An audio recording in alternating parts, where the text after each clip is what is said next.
कभी सोचा है आपने एक ऐसी जगह जहां पे सोना, चांदी, यूरेनियम, तांबा, इवन सारे ही मिनरल्स उपलब्ध है, लेकिन वहां की जनता आज भी रोटी, कपड़ा और मकान के लिए तरस रही है।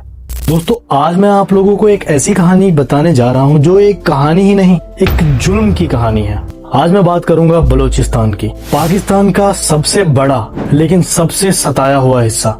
यहाँ के लोग सिर्फ एक ही चीज की मांग कर रहे हैं, आजादी और इंसाफ। और बदले में उनको क्या मिल रहा है? जुल्म। अगर कोई फ्रीडम फाइटर इस जुल्म के खिलाफ आवाज उठाता है तो उसकी आवाज हमेशा के लिए दबा दी जाती है या उसको उठाकर जेल में डाल दिया जाता है। जैसे डॉक्टर मेहरांग, उनकी भी आवाज दबाने की पूरी कोशिश की गई। तो चलिए इन सब चीजों से पर्दा उठाते हैं, धैर्यपूर्वक देखिए, कुछ सीख के जाओगे। तो बात है 14 अगस्त 1947 की, जब पाकिस्तान भारत से आजाद हुआ। लेकिन बलूचिस्तान पहले से एक फ्री स्टेट था, वो पीसफुली अपनी जिंदगी जी रहे थे। पाकिस्तान ने देखा कि वहाँ पे बहुत सारे मिनरल्स हैं जो कि पूरी दुनिया को चाहिए, तो पाकिस्तान ने उस पर कब्जा जमाना चाहा।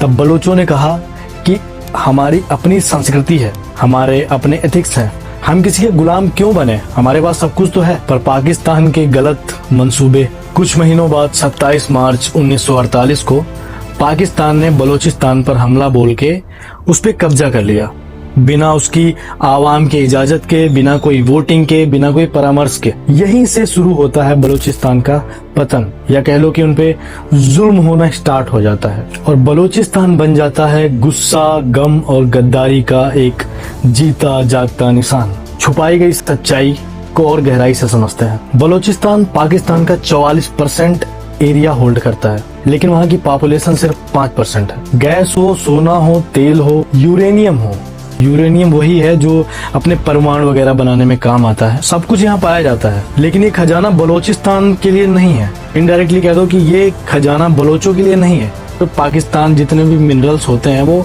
चाइना को दे देता है, बलूचिस्तान के पास कुछ नहीं जाता। ग्वादर पोर्ट, जिसका नाम तो आप लोगों ने सुना होगा, अगर नहीं सुना तो मैं आपकी जानकारी के लिए बता दूं, जो ग्वादर पोर्ट है वो पूरे पाकिस्तान का सबसे बड़ा बंदरगाह है और वो बलूचिस्तान में ही है। अब इसकी काली सच्चाई सुनिए। जो ग्वादर पोर्ट है वहाँ पे बलोचों का जाना बिल्कुल मना है।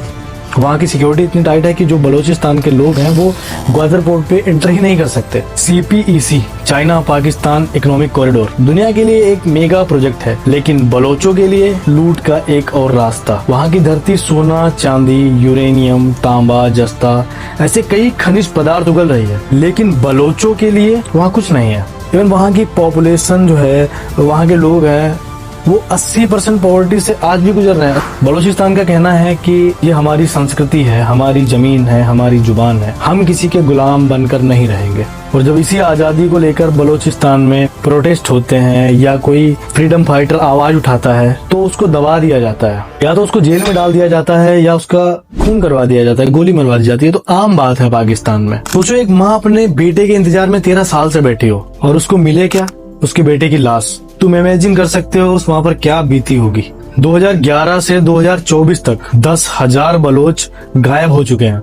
उनका कोई अता पता नहीं है कि वो जेल में हैं या मार दिए गए हैं। उनके घर वाले आज भी इंतजार कर रहे हैं। किसी किसी की लाश तो मिल जाती है, लेकिन कहीं मिलती है सिर्फ और सिर्फ दर्दनाक खामोशी। मार्च 2025 जाफर एक्सप्रेस हाईजैक हुई, जिसमें 26 लोग मारे गए। लेकिन उसके बाद में पाकिस्तान ने क्या किया? उसकी आड़ में पाकिस्तान ने निर्दोष बलोचों पर गोलियां चलवा दी। उसमें एक 12 साल का बच्चा भी मारा गया।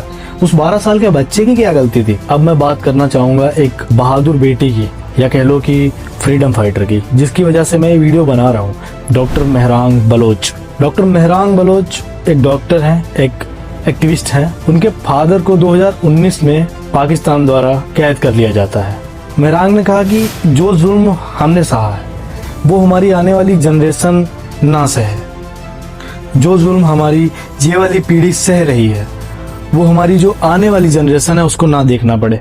इसलिए उन्होंने एक एक्टिविस्ट का रास्ता अपनाया, एक फ्रीडम फाइटर का रास्ता अपनाया। तो बात है 2025 की, जब मेहरांग एक शांतिपूर्ण प्रोटेस्ट कर रही थी, तब पाकिस्तान द्वारा उनको उठा के जेल में डाल दिया जाता है और सोचते हैं कि अगर इनको जेल में डाल दिया तो बाकी आवाम अपने आप शांत हो जाएगी। बट अब की बार ऐसा नहीं हुआ। अब की बार पूरी दुनिया ने देखा, पूरी दुनिया ने सुना कि एक्चुअली बलूचिस्तान में चल क्या रहा है। यहाँ तक कि यूएन ने भी मेहरान को रिहा करने की मांग की। आज का बलूचिस्तान एक बैटलफील्ड बन चुका है। रजाक बलोच का कहना है कि पाकिस्तान ने बलूचिस्तान का 80% कंट्रोल खो दिया है। पाकिस्तान की तरफ से अटैक्स बढ़ गए हैं। डॉक्टर बलोच जैसे फ्रीडम फाइटर्स को भी टेररिज्म का टैग दे दिया जाता है। जरा सोचो, अगर अपनी आजादी मांगना टेररिज्म है तो किसी के घर पे कब्जा कर लेना उसको क्या बोलेंगे।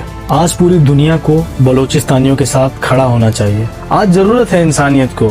आज दिखाना चाहिए दुनिया को कि इंसानियत आज भी जिंदा है। तुम्हें बॉर्डर पे नहीं जाना है, बट यहाँ से भी अगर सोशल मीडिया के थ्रू या कहीं भी तुम्हें कोई पोस्ट वगैरह दिखती है, कुछ दिखता है, तो उसमें पॉजिटिव कमेंट, क्योंकि वो पॉजिटिव कमेंट उनका हौसला बढ़ा सकता है।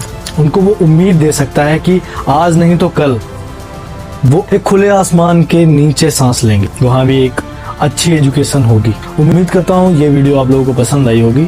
ऐसी ही हिस्टोरिकल वीडियोस और सोशल टॉपिक्स को देखना पसंद करते हो तो चैनल को सब्सक्राइब कर लेना और लाइक कर देना। और हाँ, मैं सारे कमेंट्स पढ़ूंगा, देखता हूँ तुम लोग क्या ओपिनियन देते हो नीचे।